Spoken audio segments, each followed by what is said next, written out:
ডিম আর আলু দিয়ে তৈরি দারুণ স্বাদের এই স্ন্যাক্সের রেসিপিটা বেগালে চায়ের সঙ্গে খেতে খেতেও অপূর্ব লাগে। হ্যালো বন্ধুরা, cooking studio by me and my sister চ্যানেলে সবাইকে জানাই স্বাগত। ডিম আলুর এই পকোড়াটা তৈরি করব, তার জন্য আমি এখানে 4টে আলু আর 3টে ডিম সিদ্ধ করে রেখেছিলাম আগে থেকে। এখন এই ডিম আর আলুগুলোকে একসঙ্গে গ্রেট করে দেব। একটা পাত্রের মধ্যে প্রথমে আলুগুলোকে গ্রেট করে নিচ্ছি।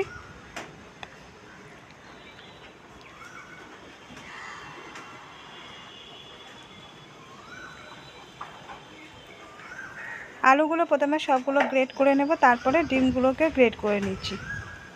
আমি এখানে একটু বেশি পরিমাণে করব বলে 4টে আলু আর 3টে ডিম নিয়েছি। কতগুলো তৈরি করবেন সেরকম বুঝে ডিম আর আলুটাকে নিলেই হবে। আলুগুলো সব গ্রেট করে নেওয়া হয়ে গেছে, এবারে ডিমগুলোকে গ্রেট করে নিচ্ছি।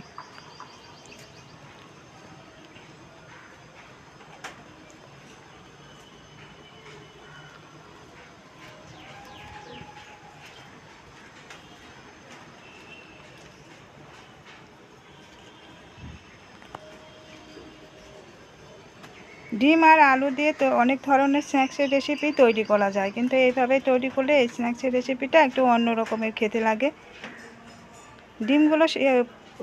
আলু আর ডিম দুটোই গ্রেট করে নেওয়া হয়ে গেছে। এখানে আমি 2টো পেঁয়াজ কুচিয়ে নিয়েছি, 4টে কাঁচা লঙ্কা কুচিয়ে রেখেছিলাম। পেঁয়াজগুলোকে একটু ছোট ছোট করে কুচিয়ে নিয়েছি। পেঁয়াজ আর কাঁচা লঙ্কা কুচিগুলো দিয়ে দিলাম।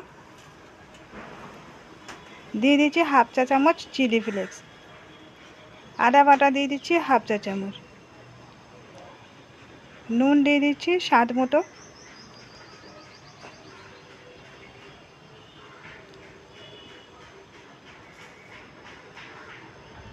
ভাজা মশলা দিয়ে দিচ্ছি। এখানে আমি 1 চামচ দিয়ে দিলাম ভাজা মশলা, হাফ চামচ করে করে দুবার দিয়েছি।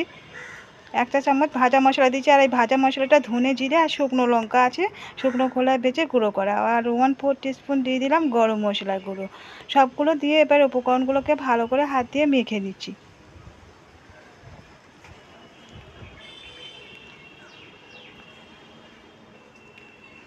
এখন এর মধ্যে দিয়ে দিচ্ছি ব্রেড ক্রাম্ব। ব্রেড ক্রাম্বটা বাইন্ডিংয়ের কাজ করবে, এগুলো ভাজার সময় যাতে ভেঙে না যায় সেই জন্য ব্রেড ক্রাম্বটা দেওয়া। আমি প্রথমে 2 চামচ ব্রেড ক্রাম্ব দিয়েছিলাম, দিয়ে মেখে নিচ্ছি। আরও 2 চামচ আমি দিয়ে দেবো।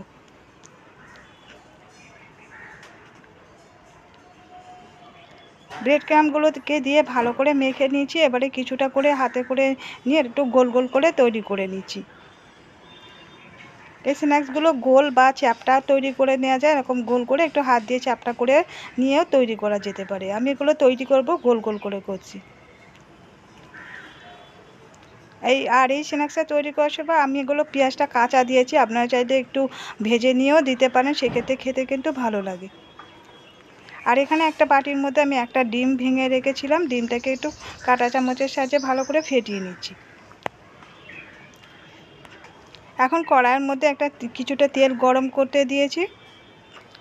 এবারে একটা করে যে গোলগুলো বানিয়ে রেখেছিলাম ডিম আর আলুর বল, একটা করে বল ডিমের মধ্যে দিয়ে ডুবিয়ে কাঁটা চামচের সাহায্যে তেলের মধ্যে দিয়ে দেব। আরও একটা বল প্রথমে ডিমের মধ্যে কোট করে নিচ্ছি, নিয়ে তারপরে তেলের মধ্যে দিয়ে দিচ্ছি। এরকমভাবে আমি প্রথমে কতগুলো বল বানিয়েছি না, সেই বলগুলোকে প্রথমে তেলের মধ্যে দিয়ে ভেজে নেব। আর গ্যাসের ফ্লেমটা এই সময় মিডিয়ামে রাখতে হবে, লোতে রাখলে এগুলো ভেঙে যেতে পারে।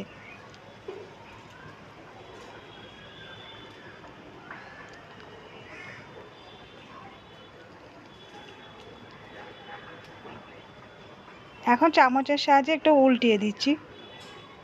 একটা সাইড ভাজা হয়ে গেছে একটু গোল্ডেন কালার করে, এখন এগুলোকে ঘুরিয়ে ফিরিয়ে চারদিক করে গোল্ডেন কালার করে ভাজা করে নেব। এরকমভাবে চামচ দিয়ে ঘুরিয়ে ফিরিয়ে দিতে হবে যাতে সব দিকগুলো ভালো করে ভাজা করে হয়ে যায়।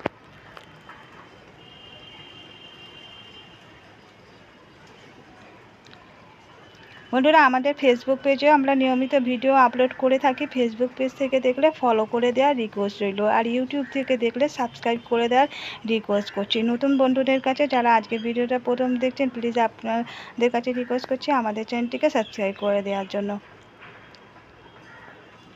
এই স্ন্যাক্সগুলো ভাজা হয়ে গেছে, এখন আমি উঠিয়ে নিচ্ছি। এরকম চারদিক করে ঘুরিয়ে ফিরিয়ে গোল্ডেন কালার করে ভাজা করে তুলে নিতে হবে। এবারে বাকি স্ন্যাক্সগুলো একই রকমভাবে ভেজে নেবে। তৈরি হয়ে গেছে ডিম আলু স্ন্যাক্স। এই ডিম আলু স্ন্যাক্সগুলো চায়ের সঙ্গে খেতে ভালো লাগে, তাছাড়া এমনি এগুলো সসের সঙ্গেও খাওয়া যেতে পারে।